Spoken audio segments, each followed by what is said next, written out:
All right, so we're back for another deep dive, and today we're going to be looking at something pretty extraordinary. Okay. It's a memoir titled 4 Years and 9 Days, My Life in the Kingdom of Hell. Wow. And the really unique thing about this memoir is that it's written entirely in Khmer verse. Really? It's almost as if the author at Kamnap is using this kind of poetic intensity to work through. Yeah. One of the most brutal chapters in Cambodian history, I can imagine. the reign of the Khmer Rouge from 1975 to 1979. It is a fascinating approach. Yeah. I mean, to use poetry to express, well, I guess you could say the human capacity for resilience, Yeah. even amidst unimaginable suffering. Absolutely. And considering the author's incredible journey, Mm-hmm. escaping not one but two communist regimes. Oh, wow. This memoir promises to be a truly gripping testament to survival. Yeah. But before we kind of get into the author's personal experiences, Okay. we need to sort of set the stage. Right. We're talking about Cambodia in the years leading up to the Khmer Rouge takeover. Yeah. A period that's often overshadowed by the horrors that followed. All right.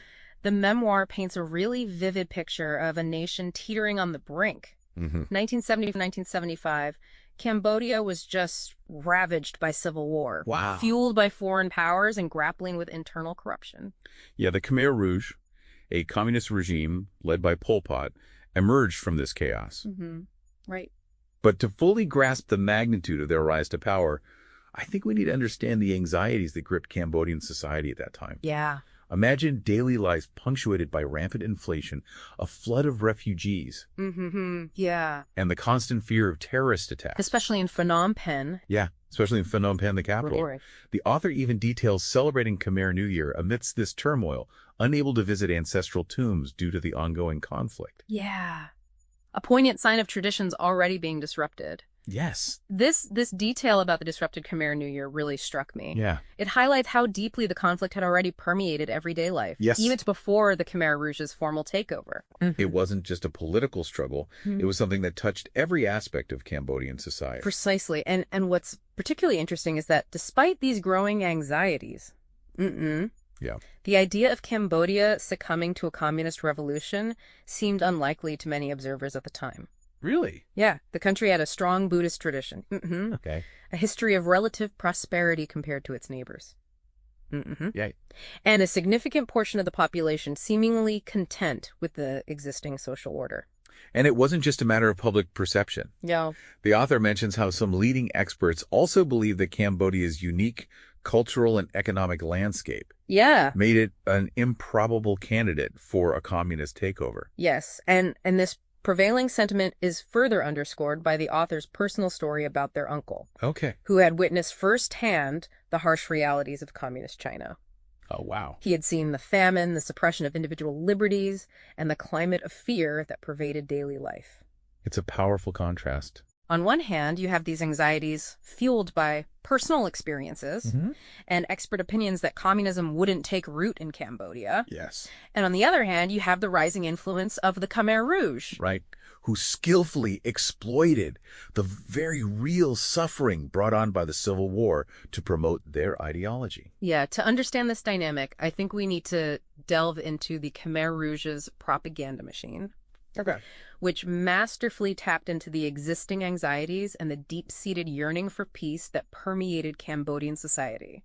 And a key figure in this propaganda campaign was none other than the former king, Norodom Sihanouk. Right. His radio broadcasts from Beijing urging Cambodians to join the fight against the Khmer Republic are incredibly influential. Those broadcasts were indeed powerful tools of persuasion. Yeah. The author even cites specific quotes from these broadcasts, Really? revealing how the Khmer Rouge, often using the king's voice, right, Yeah. manipulated public opinion by appealing to emotions, simplifying complex issues.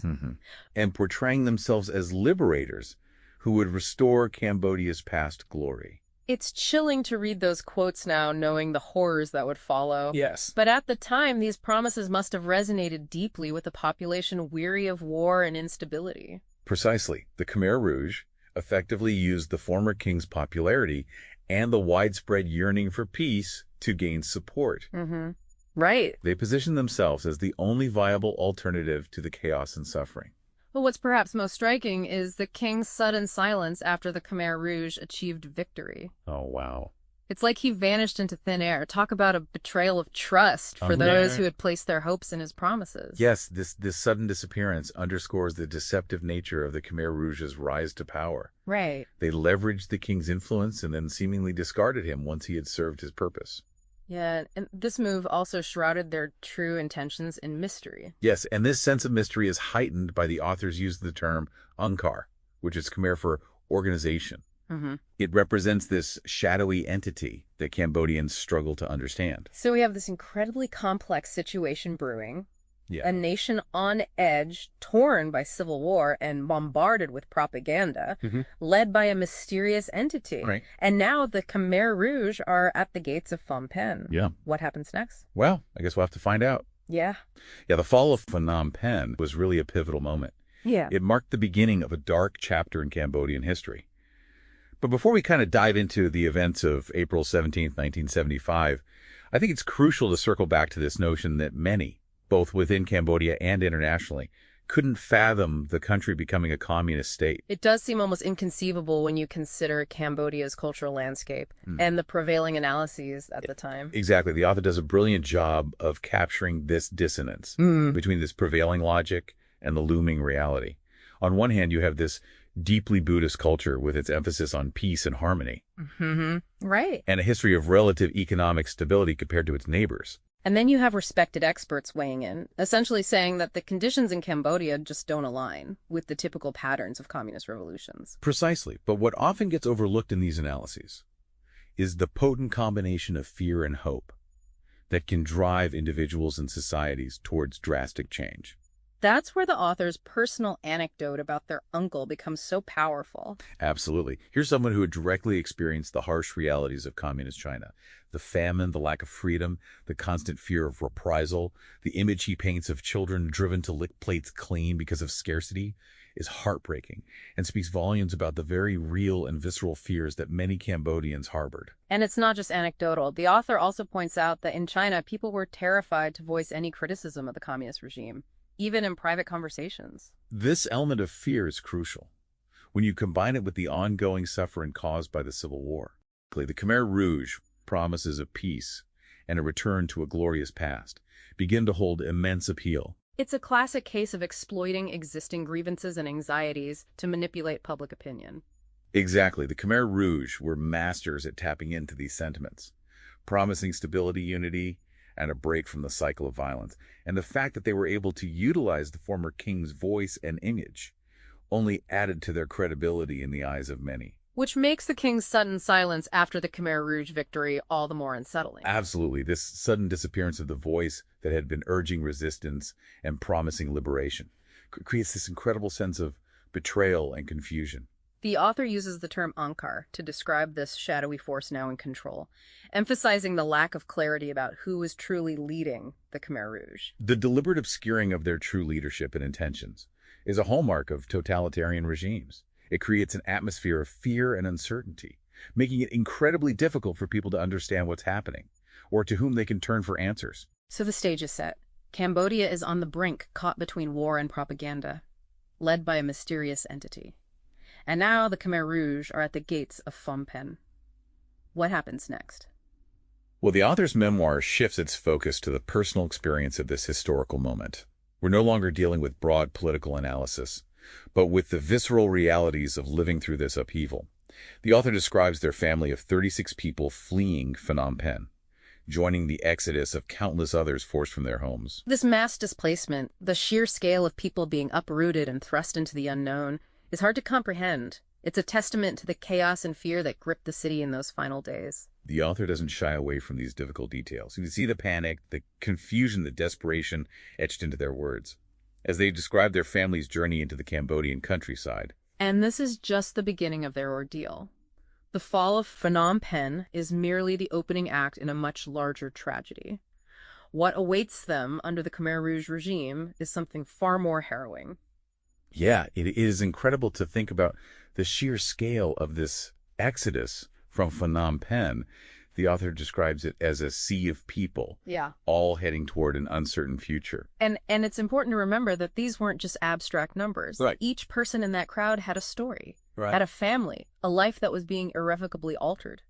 The author's memoir really drives that point home. We see the fear and confusion Yeah. through the eyes of a child experiencing the breakdown of their world firsthand. And that sense of confusion was deliberately cultivated by the Khmer Rouge. Oh, wow. They stripped people of their identities, their possessions, their sense of place. Right, they forced city dwellers into rural labor camps, trying to erase any distinctions between social classes. It was all part of their grand vision of creating this classless agrarian society, a utopia built on forced labor and ideological purity. And the author's family, like so many others, was swept up in this social experiment. Yeah, their experience in the labor camps is a stark reminder of the brutality of the Khmer Rouge regime. The memoir details the backbreaking work, the meager rations, the constant fear of punishment. Yeah, the author recounts incidents of public executions. People being accused of imaginary crimes and vanishing overnight. It creates this chilling atmosphere of paranoia and terror. And it wasn't just physical violence that was used to control the population. Right. The Khmer Rouge also employed sophisticated psychological manipulation techniques, indoctrination, constant surveillance. Children were separated from their families, Yeah. taught to spy on each other and report any signs of dissent. It was a system designed to break down any remnants of individual thought or resistance. Yeah, it's almost impossible to grasp the scale of the suffering inflicted during those 4 years and 9 days. The author's personal story is just one thread in this vast tapestry of human tragedy. Right. Millions of Cambodians perished under the Khmer Rouge regime. So as we conclude our deep dive into this remarkable memoir, I'm left with this sense of profound sadness for the suffering endured, but also a deep admiration for the courage and resilience displayed by the Cambodian people. Yeah, the author's story serves as a powerful reminder of the human cost of ideology gone mad, the importance of remembering and learning from the past. It compels us to be vigilant against any form of tyranny, to cherish our freedoms, and to fight for a world where such atrocities are never repeated. And perhaps most importantly, it highlights the importance of individual stories, like the author's, in preserving the memory of those who suffered and ensuring that their voices are never silenced. Thank you for joining us on this journey. We hope it left you with a deeper understanding of this complex chapter in history. Don't forget to follow, subscribe, and share with your friends to stay updated on our upcoming episodes.